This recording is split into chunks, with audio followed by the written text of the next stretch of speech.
Ah, ya, si en algún momento tenemos una interrupción es porque todo este tema de la virtualidad hace que tenga algunos problemas, digamos, domésticos entre los varios problemas de la casa que tengo en estos momentos, uno de esos es la conexión a internet, así que puede ser de que me llamen para venir a hacer unos ajustes de mi cambio de compañía, que al final hasta ahora está funcionando mejor BTR que la otra compañía, increíblemente.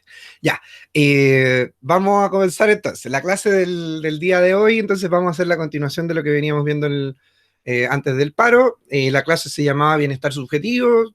¿Por qué se llamaba de esta manera? Porque en el fondo el bienestar o el malestar de las personas en sí mismas como individuos e individuas tienen que ver con un componente subjetivo que implica en el fondo cómo me llegan o no me llegan las cosas, cuánto me afectan o cuánto no me afectan las situaciones que voy viviendo en el día a día.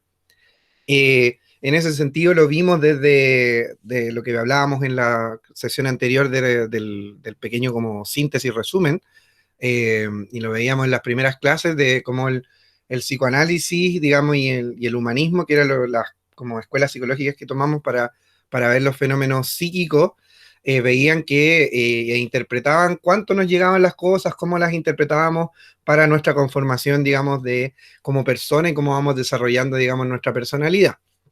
Entonces, habían ciertos conceptos que habíamos revisado en ese momento, importantes que iban determinando cómo enfrentamos ciertas situaciones en nuestro cotidiano. Y ahí, muy importante dentro de este proceso que se viene o que están viviendo en la actualidad, que es el tener un semestre que se tiene que cerrar en mucho menos tiempo, digamos, del que debería haber sido, por lo menos por programa. Eso implica obviamente una mayor carga o mayor demanda de evaluaciones, de menor tiempo, mayor condensación de estudios, etcétera, etcétera.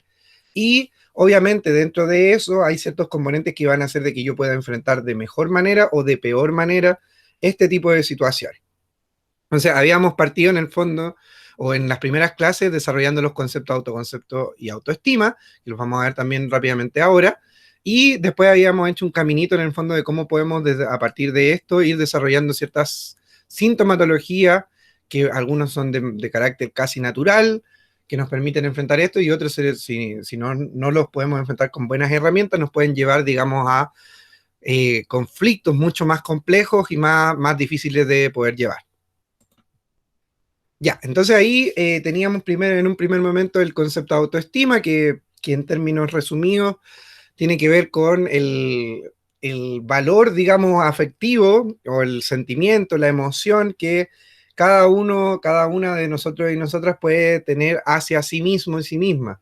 Esto creo que lo he repetido varias veces, pero es muy importante mantenerlo, digamos, fresco en sus cabezas y en la mía también, y en la de todas las personas. Esto no es algo, si bien es algo relativamente estable en el tiempo, el autoestima también va sufriendo ciertos cambios durante épocas.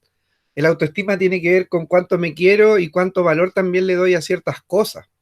Hay momentos en los cuales yo me voy a sentir una persona, no sé, me voy a ver al espejo y a decir, oye, que me veo bien, así, estoy rico, estoy rica, me gusto, ¿ya? Pero van a haber momentos en los cuales, no sé, me voy a sentir mal, voy a tener problemas con mi peso, probablemente quizá no lo voy a aceptar, lo cual va a generar, digamos, alguna problemática dentro de mi autopercepción en el sentido emocional. Entonces puede ser que en algún momento, si yo tengo problemas en el fondo con verme, digamos, con más peso o menos peso, eso puede afectar también el, eh, el grado de amor o cariño que me puedo tener a mí mismo y a mí misma.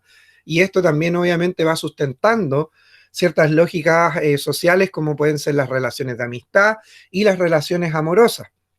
En el fondo, mientras yo más me quiero, en el fondo, probablemente más valor afectivo tenga yo también sobre mí mismo y mí misma en una relación de amorosa, ¿ya? Si yo me quiero, en el fondo, voy a tener un mayor grado de seguridad también sobre mi imagen, sobre lo que soy como persona, ¿ya? Al contrario, si no lo tengo, voy a estar mucho más vulnerable, ¿ya? Y eso es algo que vamos a ver probablemente en las próximas clases, sobre todo cuando veamos el tema de los vínculos en relaciones interpersonales, relaciones sentimentales, cuando revisemos el tema un poco del amor romántico, vamos a ver un poco cuánto es el factor de la autoestima y el autoconcepto también tienen un papel súper importante en ese tipo de temática. Y por otro lado, teníamos el autoconcepto, y el autoconcepto apela, digamos, a lo más cognitivo, y ahí teníamos en el fondo unas distintas áreas en las cuales vamos generando ciertos pensamientos, salimos un poco de la emoción en este momento, nos ponemos en la parte de los pensamientos, pensamientos que yo asocio a mis distintas facetas en la vida, ¿ya?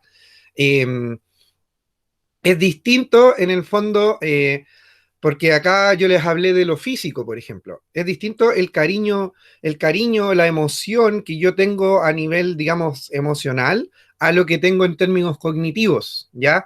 Eh, porque no es, como hemos visto muchas veces en distintos lados, no es lo mismo esta lógica como media dicotómica, dualista, donde está el cerebro y el corazón por un lado. Ya, lo cognitivo representaría como lo más cerebral, el pensamiento, y el corazón lo más emocional. Entonces yo me puedo convencer de una realidad cerebral, como decir, no, si yo acepto mi cuerpo, me gusta mi cuerpo tal cual es, pero eso no implica que emocionalmente yo lo acepte. Entonces, el autoconcepto y el autoestima deberían llegar a un equilibrio donde haya como existe una congruencia entre ambos, porque si no, obviamente me va a generar ciertas inconsistencias en términos de funcionamiento. No es lo mismo lo que pienso que lo que hago, ¿ya? O lo que siento de lo que hago, ¿ya? Para que tengamos eso en consideración. Entonces, por ejemplo, en un periodo de alta carga académica, yéndonos en este punto, si yo tengo un buen autoconcepto como estudiante, en el fondo sé que tengo buenas capacidades, que soy una persona relativamente, digámoslo, inteligente, que puede enfrentar esta situación, probablemente frente a un periodo donde tengamos alta carga de PEP, de trabajo, etcétera, etcétera, pueda tener mejores resultados o al menos voy a tener una situación mucho más calma frente al enfrentamiento de, si yo soy una persona insegura, que en el fondo no creo muy bien en mis capacidades o no estoy seguro de mis capacidades, probablemente eso conlleve un debilitamiento en el fondo en la imagen que yo tengo sobre mí mismo, sobre mí misma, lo cual me podría llevar a tener peores resultados, ¿ya? Y eso tiene mucho que ver con cómo enfrento de manera cerebral o de manera cognitiva el estudio. Tengo una posición, entre comillas, voy a decirlo muy caricaturescamente, pero una posición más optimista frente al estudio, o más bien soy más inseguro, insegura y soy más pesimista. Por lo cual, en el fondo, cuando yo enfrento las cosas con miedo, hay una mayor probabilidad, o con inseguridad, hay una mayor probabilidad que tenga peores resultados, porque me anticipo desde el miedo a un mal resultado antes de enfrentar la situación. Y lo importante es, en el fondo, tratar de enfrentarlo de la manera más seguro posible, ¿ya? Y lo mismo hay otros contextos como lo social, en el fondo cuando yo me enfrento a distintas personas, me cuesta, no me cuesta, es una persona que es más segura de sus habilidades, probablemente puede pararse en muchos escenarios, distintos escenarios sociales, como ir a una fiesta, un carrete y empezar a hablar con el resto de la gente, sin mayor temor, mientras una persona que en el fondo sea más insegura, probablemente le va a costar más poder dialogar o ingresar a ciertos lugares, ¿ya? Por ejemplo, en el área laboral lo mismo. Si yo soy una persona con un buen autoconcepto, probablemente llegue, me posicione de manera rápida en la empresa o el lugar donde esté trabajando o en la universidad, versus alguien que le va a costar un poco más, ¿ya?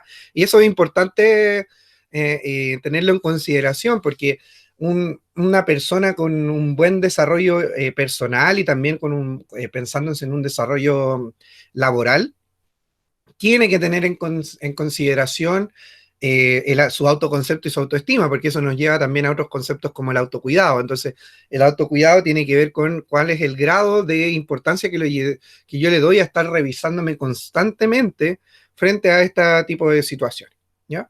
Si hay dudas, consultas, me pueden ir interrumpiendo o comentando por el chat. Cami, si tú también quieres aportar algún tipo de comentario o complementar, también puedes ahí hacerlo. Ya, gracias, pero estoy escuchando todavía. Ya. Aún no tengo aportes. Muchas gracias. Ya. Entonces, acá, si bien si bien este caminito que yo estoy armando no necesariamente se da de la forma en la cual yo lo presento, sirve una forma de ejemplo para poder entender a dónde nos pueden llevar este tipo de situaciones. Entonces, vamos a utilizar rápidamente, como decíamos, lo que vimos en las clases anteriores, para contextualizarlo con el final de semestre, que me parece importante. Si yo tengo una buena autoestima y un buen autoconcepto, probablemente frente a las situaciones de estrés, que el estrés es una reacción natural que hace mi cuerpo, digamos, y mi mente en cierto aspecto también, frente a situaciones en el fondo que me van generando un poco más de peso, o yo los considero como de mayor peso, es un proceso natural y que me moviliza. El estrés moviliza, me mantiene activo, activa frente a lo que está pasando. Cuando yo veo que viene una PEP, en el fondo no puedo estar así como sentado en mi cama o acostado mirando el techo relajado sabiendo de que me puedo echar el ramo. Probablemente me va a generar una situación de estrés y ese estrés no nos debería generar mayor preocupación hasta este punto, ¿ya? El estrés, como digo, debe verse como un movilizador, ¿ya? Una forma de enfrentar ciertas situaciones que me están generando algún tipo, digamos, de demanda que en ciertos tiempos es un poco más como fuerte que en otros, ¿ya? En ese sentido, el estrés nos lleva, digamos, a desarrollar algún tipo de sintomatología que pueden ser, digamos, mantenerme un poco más hiperactivo, como si tuviese como un poco más de energía de la que habitualmente tengo, pero no la logro en ese momento encauzar, ¿ya? Y ahí es importante en ese sentido, para lo que les queda de semestre, eh, si yo siento esa sobreexcitación, digamos, en lo mental y física, el estrés me podría llevar a varios escenarios. Uno de esos, si yo lo logro encauzar bien, me lleva a poder armarme y poder estudiar o poder enfrentar de mejor manera, digamos, los estudios, porque voy a tener una sobreenergía. Pero si esa sobreenergía yo no la sé encauzar bien, probablemente lleve a un exceso de carga mental, un exceso, digamos, de pensamientos rumiantes, como se dicen, que dan vuelta, digamos, en nuestra cabeza, de escenarios donde estoy fallando probablemente, donde me eché el ramo, donde me echaron de la U, donde mi familia se enoja conmigo, donde no sé qué hacer con mi vida, donde me estoy lamentando en el fondo por la situación actual, que tampoco está tan mal, sino en el fondo es una situación en todo sentido bastante compleja. Entonces, tiene que ver mucho con cómo cruzamos autoestima, autoconcepto y nuestras habilidades de enfrentamiento frente a las situaciones de estrés.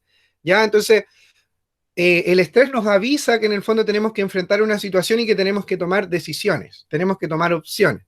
Si nosotros no hacemos caso a las situaciones de estrés o cómo nuestro cuerpo manifiesta el estrés, probablemente eso se convierta en una situación un poco más compleja de enfrentar y el estrés se transforme en otra cosa.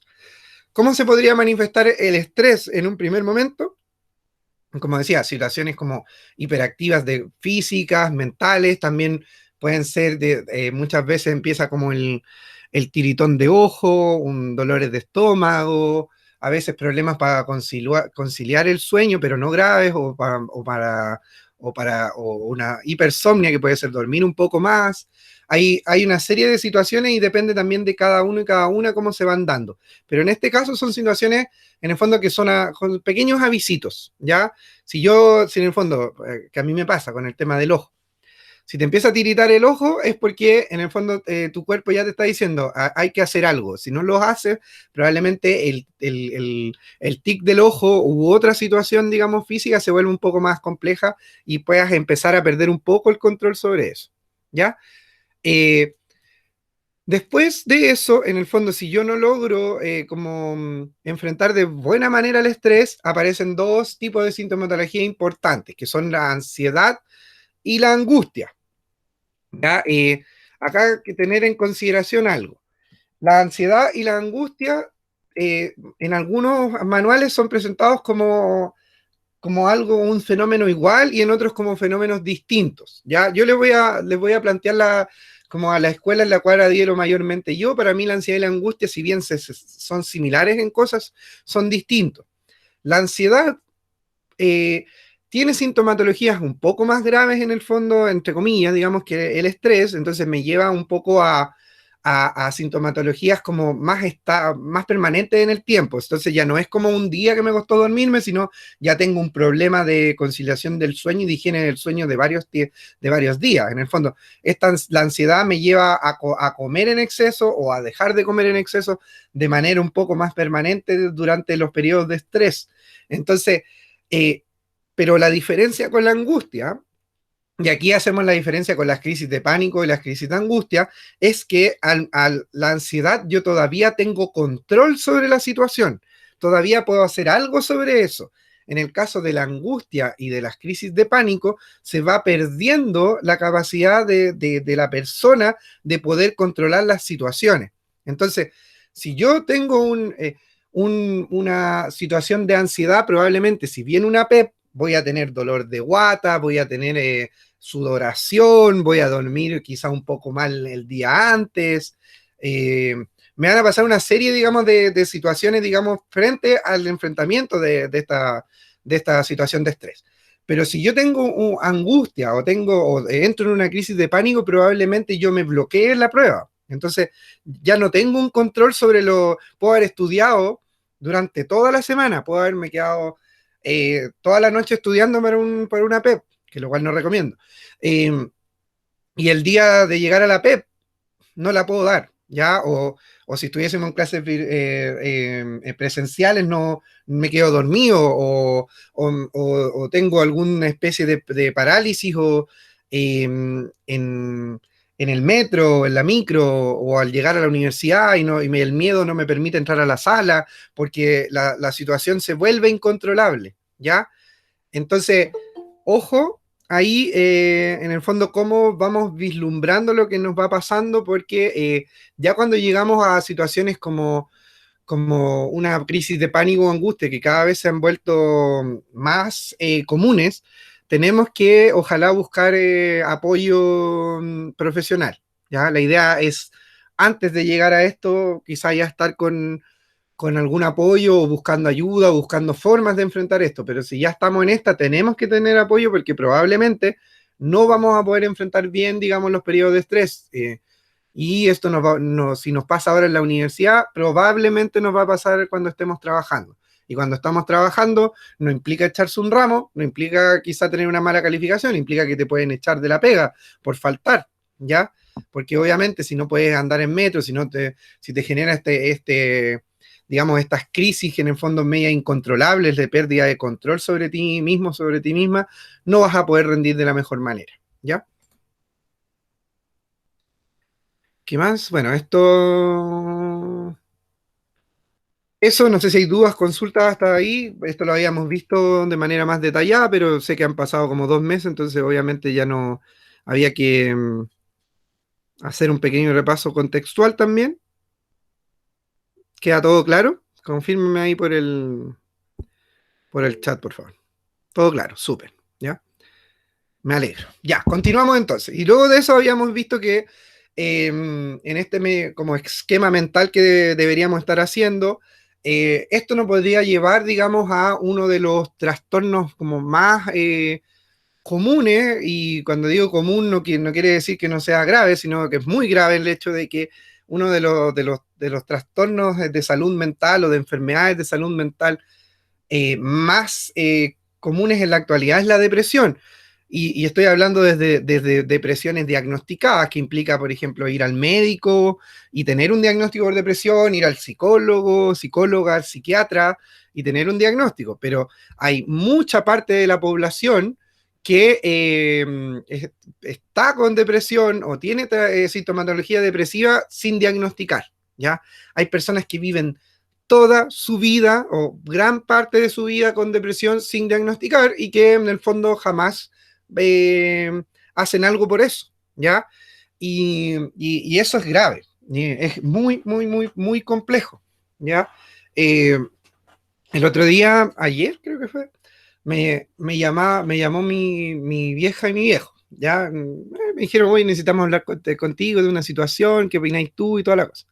Bueno, ahí ellos me contaban de que, bueno, yo tengo mi mamá tiene un hermano, tía mía, que, que a ver, yo creo que desde hace los últimos 30 años, creo que ha trabajado, si tomamos así como el total, de haber trabajado así como 2 años completos de esos 25, 30 años, porque ella tiene como 50 y tanto. Y, ella vivía en Punta Arenas, se cambió a vivir acá a la quinta región. Una de mis otras tías le pasó como un pequeño departamento para que viviera de manera gratuita. Eh, y desde que llegó acá tampoco ha buscado trabajo, pues. Bueno, básicamente su vida, yo no sé qué hace en el día, la verdad. A mí como que un poco me sorprende eso. Ella tiene 2 hijos, uno vive ahí se mantiene ahí en el sur, en la República Independiente de Magallanes, y el otro está, digamos, entre comillas, estudiando por acá. Pero ella no tiene ningún como responsabilidad sobre sus hijos tampoco. Luego de que se separó, digamos, del papá de su hijo, como terminó su matrimonio, como que después de ahí en adelante, como que su vida como que se estancó, digámoslo, si queremos verlo como un poco del, desde lo freudiano, un poco una especie de fijación, digámoslo, porque de ahí en adelante como que la familia se ha hecho cargo de entregarle dinero, casa, apoyo, etcétera, pero ella no hace ningún esfuerzo, digamos, por de alguna manera salir adelante, o como que no se le visualiza un objetivo de vida, ya que es importante para todas las personas, para que sintamos que en el fondo tenemos una vida próspera, tenemos que tener un objetivo y un sentido de vida, por qué vivimos, qué queremos hacer, etcétera, etcétera. Y durante muchos años jamás yo por lo menos he visualizado eso. Hasta que esta, esta tía como que encontró, digamos, un pololo que había tenido en la infancia. Yo aquí contando todos los rollos familiares, pero bueno, espero esto no llegue a la familia. Ay, si llega, filo, ya me conocen. Eh, ya saben cómo soy. Y hasta que apareció este como ex pololo de la infancia, empezaron a tener una relación, pero luego de que pareciera que todos se dieron cuenta de que esta persona tenía su familia también, pues entonces esta tía se convirtió en la amante, ¿ya? Pero obviamente en el discurso del machito en cuestión, como que él está súper enamorado y toda la cuestión. Claro, sí, así mismo, Ricky. Así que o si ustedes me cuentan cosas, yo eso sí lo mantengo en el secreto, ¿ya? Pero es que en mi familia me da mucho material, po. Y es que las familias nos dan mucho material, es verdad. Bueno, y ya aparece este tipo, y la cosa es que empieza la relación, y en algún momento, como entre comillas, todo relativamente bien, hasta que todo se puso relativamente mal, porque el loco desapareció como un año. Y ahí y esta tía lo llamaba, lo buscaba, y el loco no la pescaba, no le contestaba el celular, la bloqueó, etcétera, etcétera, hasta que apareció después de un año. Volvieron ahí a tomar la relación. Este tipo sigue viviendo con su supuestamente ex señora, porque están como separados, pero viven en la misma casa, porque él dice que se va a quedar ahí hasta que el hijo menor cumpla mayoría de edad, la mentira más grande que existe en el universo. Pero bueno, y la cosa es que se ven cada 15 días con la tía en cuestión, por lo que cuenta mi papá. Entonces, en algún momento, la otra tía, que es la que tiene la casa, le dijo: es que yo no te voy a aceptar en el fondo que este tipo venga cada 15 días acá como a usar la casa que yo te paso de manera gratuita para que vivas como motel, ¿cachai? Y eso empujó a que esta tía dijera: ya, ¿sabéis qué? Me voy a ir a arrendar una casa o un departamento. Y la cosa es que ahí aparece, digamos, mi viejo y mi vieja en la historia, porque le pega un llamado, digamos, a mi hijo y mi hija para pedirle un apoyo económico para irse para independizarse, sin contarle que en el fondo el móvil detrás es que este otro tipo le pidió esta situación de que se independizara, sin él poner ni un 5, ¿ya? Y le dice, y mi papá así como de primera súper inocente, así como: ya, sí, pues obvio, yo te presto unas lucas, no hay ningún problema, obviamente, como es la hermana más chica y de la familia. Y hasta que al final, como que después que le corta, se pone a pensar y dice así como: no, parece que no me parece muy bien esta situación, pues. Y después le pregunta cuánta plata necesita, y le dice: no, 400 lucas. Y ahí mi viejo le dice así como: pero tú lo que me estáis pidiendo en el fondo es que te pague el arriendo, o sea, como, y tú no estáis trabajando, entonces, ¿cómo vas a pagar después el arriendo? Entonces ahí le cuestionó todo el hecho de que en el fondo ella no tiene ningún tipo de condición para poder llevar una vida independiente y que está haciendo todo esto por esta persona, ¿ya? Y bueno, hasta ahí dejamos más o menos la historia, y ahí tú te das cuenta que en el fondo una persona que no tiene un móvil de vida, un objetivo de vida, tiende a meterse en situaciones súper complejas y que te hablan de una autoestima bajísima, porque en el fondo alguien que es capaz de, en el fondo, de ser, entre comillas, la número 2 dentro de una relación amorosa, porque mi tía no es poliamorosa, pues, obviamente, si tiene como 55 años, esa cuestión es como nueva.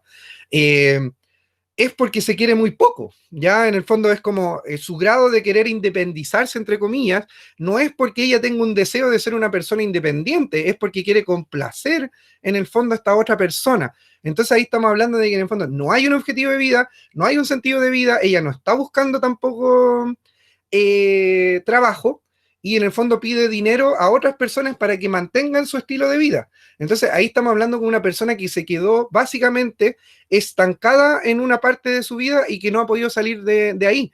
Y eso en este caso ya son más de 25 años.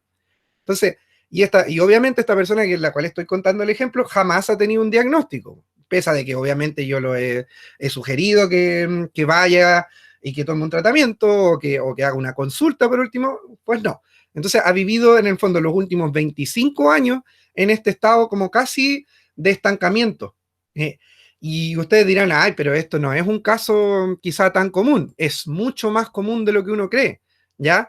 Y, porque se da en mucho, sobre todo en las personas más adultas, ya no, quizás no tanto de nuestra generación o de su generación. Ya hay el patú ahí diciendo de nuestra generación, así como si tengo como 10 años más. Pero bueno, de las generaciones que vienen después no se da tanto porque se han rearmado estas formas pero sí se puede dar de otras maneras. Entonces hay que estar muy atento y atenta a cómo, en el fondo, no perder el sentido.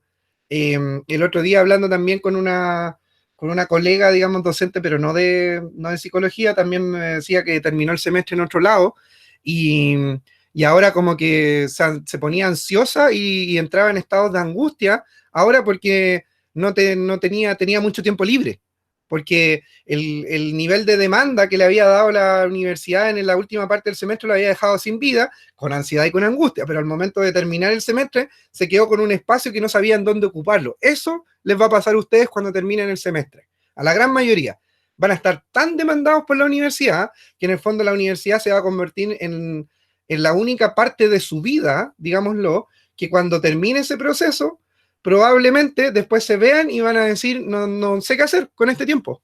Como que van a perder el sentido, porque se meten en esa máquina. Y eso, la pérdida de sentido durante mucho tiempo, por ejemplo, si ustedes se ponen a trabajar en un trabajo exigente, se vuelven trabajólicos, pierden el sentido, porque en el fondo ya no viven, el trabajo ya no es una parte de su vida, sino que ustedes ya están viviendo para trabajar. Entonces, el único sentido ni siquiera está bien trabajado. Entonces, eso lleva a la pérdida de sentido, por lo cual puede llevar al desarrollar este tipo de sintomatologías como la depresión.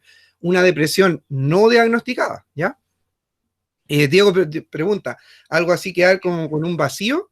Justamente, quedas como con un vacío en el sentido de que como la sobreexigencia del sistema laboral nos lleva a dejar de pensar, a dejar de pensarnos, ¿ya?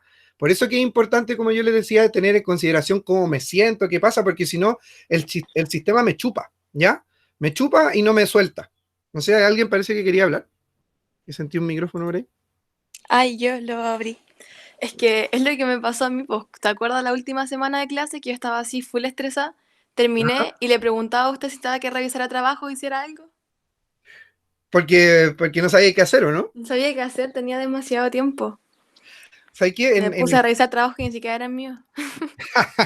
En enfermería me ha pasado durante hartos años que, por ejemplo, escucho el discurso, por ejemplo, de compañeros y compañeras de primero y segundo que están súper chatos de que las evaluaciones, que de los profes, que ojalá estemos de vacaciones pronto, y de repente llegan las vacaciones y veo ahí en los Instagram y como que extrañan la U después, porque en el fondo la U ya se transformó en todo. Entonces, viven para eso y no se dan cuenta. El sistema te termina chupando y uno no puede dejar de verse. Por eso es importante el estar siempre con actividades aparte de la U, tratar de tener una buena área de esparcimiento, por eso en general cuando estamos en clases presenciales yo le pregunto cuáles son sus hobbies, sus intereses, porque eso no se puede perder, porque si no, cuando tengan 40 años de repente se van a mirar al espejo un día y van a decir, los últimos 5 años, lo único que he hecho es trabajar, y lo único que he hecho es como gastarme la plata de repente en un viaje de 2 semanas de vacaciones y volver a enchufarme y tener esta depresión post vacaciones, o lo único que hago es en el fondo salir a carretear, gastarme la plata, pero ni siquiera lo puedo disfrutar bien porque estoy cansado. Entonces, eh, porque lo único ¿para qué funciona el salir con los amigos y el carrete en ese sentido cuando yo estoy como chupado por el sistema? Es para puro evitar nomás las situaciones. No, porque no logro desconectarme totalmente. Por eso es importante estar atento a eso, porque si no me vuelvo una persona trabajólica, ¿ya? Y ustedes no pueden, su vida no se puede resumir a solo ser estudiante universitario, ¿ya? Eso es una área de su vida. Y lamentablemente este sistema está armado de una manera para que las personas no tengamos la posibilidad de sentirnos ni de pensarnos. Y eso obviamente nos lleva a poder desarrollar sintomatologías como la depresión. Entonces, ojo con eso, porque después cuando termine el semestre se van a ver en un vacío y traten de evitar en el fondo eso. Ustedes tienen mucho más intereses, muchas cosas más que hacer, ¿ya? Más que estudiar. Bueno, y de la depresión, habíamos revisado, bueno, ahí están los síndromes como el burnout también, que no lo vamos a ver lamentablemente acá porque no tenemos tiempo, pero el burnout es cuando me quemo, en el fondo es cuando ya el cansancio, ya odio todo lo que hago, pero me encierro tanto en eso porque en el fondo uno va generando ataduras, en el fondo odiáis tu pega, pero no podéis dejarla porque si la dejáis no podéis pagar tus deudas, o no podéis dejar de ayudar a tu familia, o en el fondo tienes miedo a enfrentar el futuro, y eso es porque te vas desconectando de tus propios intereses. Y ojo, y pues se los digo ahora que están en la gran mayoría en primero de la universidad, ustedes eligieron estudiar ingeniería porque es algo que debería apasionarles. Entonces, cuando estén trabajando, deberían estar contentos, contentas, animados, deberían levantarse con ánimo en las mañanas y estar durante el día con ánimo trabajando, porque si no en su vida, como dice ahí el compañero o compañera, no leí muy bien, se vuelve una relación tóxica con el trabajo y con la universidad. Y, y eso les va a llevar a tener 5 o 6 años en la universidad de puro sufrimiento, y luego en lo laboral también van a trabajar por la plata, como van a estudiar por las notas, ¿ya? Porque en el fondo van a repetir la misma lógica. Estudio solo por las notas, no por aprender, porque quiero el título, la nota. No quiero emocionarme por estudiar. Y luego voy a estar trabajando por el sueldo, no voy a estar trabajando porque me gusta la ingeniería. Y, y eso es en el fondo a lo que nos lleva el sistema y que está mal. En el fondo, si yo elegí estudiar, por ejemplo, en mi caso, que estudié psicología, es porque tengo que buscar por lo menos un área de la psicología que me apasione, o algo que me conecte con eso, porque si no, ¿para qué?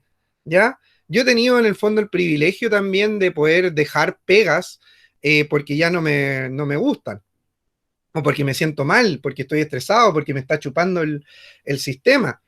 Eh, pero también he tenido desde esa lógica la capacidad de poder elegir, por ejemplo, la docencia como algo que me apasiona. Si bien a mí esta clase es la que en el fondo me genera más problemas, porque yo soy más nocturno, yo igual me meto en la clase y como ustedes ven, yo en general llego hasta muchas veces a ser hiperventilado de lo que me gusta, lo que hago. A mí me encanta lo que hago. Entonces, para mí no es un sufrimiento el levantarme temprano por mi trabajo, es porque me cuesta levantarme temprano, ¿no?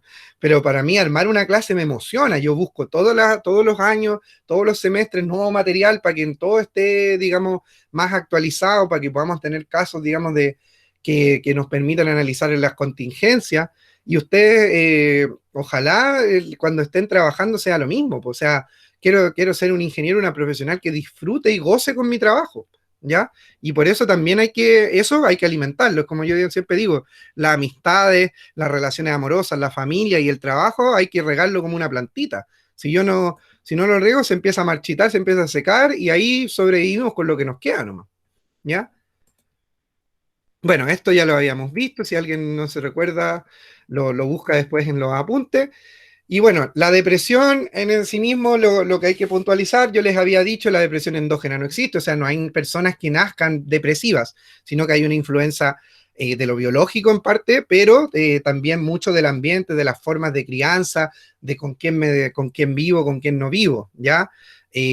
Cómo llevo mis relaciones sociales, emocionales con el resto, es lo que propicia en el fondo el mantenimiento y desarrollo de una depresión, pero no puedo decir que hay personas que nazcan depresivas y mueran depresivas, ¿ya? Eso por lo menos se ha descartado desde los últimos 20 años, ¿ya? La depresión, si la queremos ver de manera como muy resumida, es un estado, digamos, mental grave en el cual la persona tiende como a encerrarse en sí misma, como vemos en esta imagen, que a mí me parece una ilustración súper buena, que en el fondo es eso, es como, en el fondo como que tu cabeza está bloqueada, como con un humo, o no sé, algo que no te permite ver claramente, donde en el fondo hay como una desconexión mental hacia lo que está ocurriendo contigo mismo y que te encierra como en un círculo vicioso, ¿ya? Y que sobre todo está cargado con sentimientos de tristeza y de inhibición frente a lo que me está pasando. Entonces, cuando hablamos de inhibición psíquica es porque no me estoy dando cuenta de lo que está pasando, ¿ya? Muchas veces también la depresión lleva rabia, culpa, ¿ya? Sensación de inutilidad, me siento como que soy pésimo en los estudios, soy pésimo como pareja, soy pésimo como hijo, hija, soy pésimo, digamos, en todo, ¿ya? Entonces empieza a carcomer, yo podría tener una buena autoestima, un buen autoconcepto, pero en el fondo si tengo una situación desencadenante, como por ejemplo la pérdida del trabajo, la muerte de un ser querido, la ruptura de una relación de pareja, podría en el fondo eso llevarme, si yo no lo soluciono bien, a perder esa seguridad en mí mismo y en mí misma, ese amor que tengo, me puede llevar a un estado depresivo, ¿ya? Y ahí empiezan a aparecer, digamos, una serie de sintomatologías. Mucha parte de la sociedad en Chile durante los 10 años anteriores veía la depresión como algo, como no sé, como que fuera mentira, ya como que fuera un juego. Y la depresión es grave, la depresión es algo que hay que tener en consideración, es una enfermedad mental. eh, si bien no todo es depresión y que aquí también hay que hacer como las diferencias, yo que esté triste durante cierto periodo, por ejemplo por la muerte de un familiar, no implica que tenga una depresión. Obviamente es una reacción natural frente a una pérdida que yo considero importante. Lo mismo si tengo una mala nota, si tengo una ruptura amorosa, etcétera, etcétera. La depresión se diagnostica en general cuando hay 6 o más meses de esta sintomatología que estamos viendo en pantalla mantenida en el tiempo, ¿ya? Por lo mismo está el trastorno depresivo, que es la depresión en sí misma como la conocemos, pero también están los estados depresivos, ¿ya? Y los estados depresivos son esta sintomatología similar, pero en menor, digamos, cantidad de tiempo, ya se da menos, se puede dar menos de 6 meses, ya se puede dar cada 2 meses solamente, etcétera, etcétera. Y aquí otro diagnóstico diferencial, porque esto se tiende a hacer una lectura errónea desde el pensamiento común, digámoslo. El trastorno bipolar no es que en el fondo la persona en un día esté depresiva y en la mañana y en la noche esté alegre. Eso no es un trastorno bipolar, ¿ya? Eso no es bipolaridad. La bipolaridad son episodios largos de un episodio depresivo y un episodio maníaco. El episodio depresivo es lo que estamos hablando ahora como depresión, y el episodio maníaco es una hiperactividad, una hiperemocionalidad de la persona. Entonces pasa de un estado muy, muy, muy, muy complejo en términos emocionales, de estar casi hundido, a estar básicamente en las nubes. Y eso no se da en un día, ¿ya? Eso se da muchas veces, se da 6 meses una cosa, 6 meses la otra, 3 meses una, 2 meses la otra, pero no es diario. Cuando nosotros vemos una persona que en el fondo fluctúa diariamente, eso se llama labilidad emocional, fluctuación emocional. En el fondo es una persona que tiende a ser intensa con las emociones, pero eso no es bipolaridad. Entonces, si alguien, ustedes te dicen, es que yo le hablo en la mañana y está contento y después en la noche se enoja conmigo, es súper bipolar, eso no es bipolaridad, ¿ya? Saquémoslo de nuestro lenguaje como si conociéramos algo que desconocemos, ¿ya?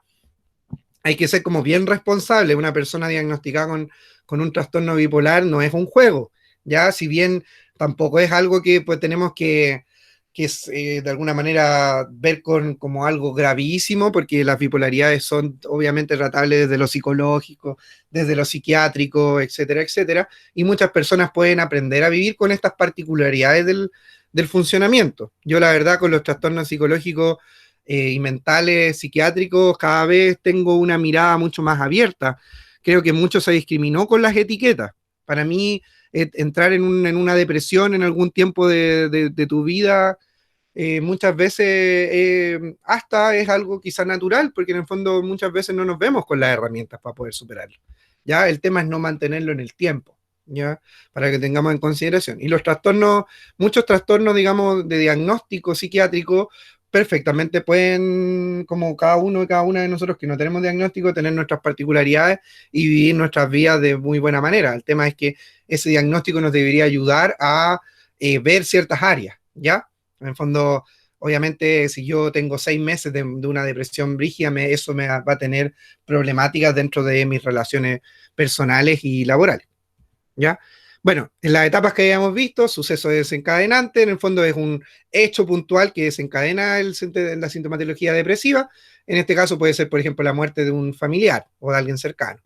Ya en la activación de distorsiones cognitivas, la persona empieza a cambiar su forma de pensar y de percibirse, se ve más incapaz, indefenso, es lo que hablábamos hace un rato sobre la autoestima y autoconcepto, que pueden empezar a cambiar. Empieza la aparición de los síntomas, que era el cuadro que veíamos más atrás, y después aparece la aparición de los problemas mantenedores de la depresión. En fondo empieza el círculo vicioso, pierdo la pega, entonces eso reafirma mi sensación de inutilidad, por ejemplo. ¿Ya? Y lo último que habíamos revisado había sido en el fondo que si en el fondo yo no logro tratar ciertas sintomatologías y dejo que esto empiece a avanzar, obviamente eso nos puede llevar, digamos, al suicidio, ¿ya? Y el suicidio es un fenómeno bien complejo de analizar porque fue por mucho tiempo en el fondo castigado, digamos, sobre todo por la religión, por la religión hasta el día de hoy, porque en el fondo tenemos que entender de que dentro de los pensamientos, sobre todo cristianos, judíos, occidentales, es Dios quien decide dar y quitar la vida, ¿ya? Y dentro de lo jurídico también hay, entre comillas, cierta penalización hacia el acto de suicida, como multas, etcétera, etcétera, ¿ya? Eh, bueno, tenemos que tener en consideración que, por ejemplo, en una época pandémica como la que estamos viviendo, la probabilidad de que las tasas de suicidio suban son muy altas. Ya esto ya lo vimos durante la clase antes del paro. Chile, lo que me quiero destacar acá es que, por ejemplo, Chile y Corea del Sur son los países, digamos, de la OCDE que mayor tasa de suicidio han tenido en los últimos años, sobre todo porque son países que lamentablemente son los más individualistas y capitalistas dentro de esta agrupación de países. Eh, ¿Qué más habíamos visto? Bueno, el tema legal lo revisé recién. Eh, bueno, también habíamos visto de que existen ciertas particularidades, depende de donde yo viva, qué cultura, país, lugar donde yo viva, cómo se van a dar este tipo de situaciones, cuáles son las formas que la gente utiliza que tienen que ver con lo que tienen a mano también, ¿ya? ¿Qué más? Lo que habíamos visto también, que en general el suicidio, la depresión se da más, entre comillas, entendiendo de que esta clasificación de hombre y mujer probablemente en algunos años más, espero ya se empiece como a abandonar, pero se tiende a dar más la depresión en mujeres y el suicidio más en hombres, ¿ya? En general, como la socialización masculina hegemónica del macho, del hombre, es desconectada de sus emociones, en general el hombre explota y se suicida, ya no logra aceptar que tiene una depresión, porque los hombres no lloran. Entonces, como no lloran, ¿cómo se van a sentir mal? Pues, ¿cómo van a llorar? Entonces, llegan más hacia los estados, hacia un suicidio más impulsivo. En cambio, las mujeres tienden a conectarse más con lo emocional, entonces pueden llegar en el fondo a poder conectarse, digamos, con este tipo de avisos. Sobre todo entonces en ese caso, para la gente que se identifica como hombre, atento con su conexión emocional, ¿ya? No dejen de lado este tipo de situaciones, ¿ya? ¿Qué más? Bueno, factores de riesgo, obviamente, vidas en el fondo de violencia familiar, que hayan trastornos de salud mental o física, digamos, en la familia, haber recibido bullying, eh, haber recibido acoso, abuso o una violación sexual, son factores de riesgo también importantes para el suicidio. El tener algún fracaso en la vida académico, laboral también, ¿ya? Esto lo habíamos visto, las señales también las habíamos visto, que también lo pueden leer, y bueno, habíamos hablado de Emil Durkheim, que lo había anunciado, y es lo que vamos a ver ahora a la vuelta del break, de este libro, que Emil Durkheim es el primer, digamos, eh, como profesional de las ciencias sociales, en este caso sociólogo, que logra trabajar el suicidio y lo trabaja, digamos, en este libro a partir de cierta revisión estadística y conceptual. Dudas, consultas y después volvemos con el segundo bloque ya con materia completamente nueva y ahí vamos a ver la actividad práctica. ¿Ya? No sé si hay dudas, consultas.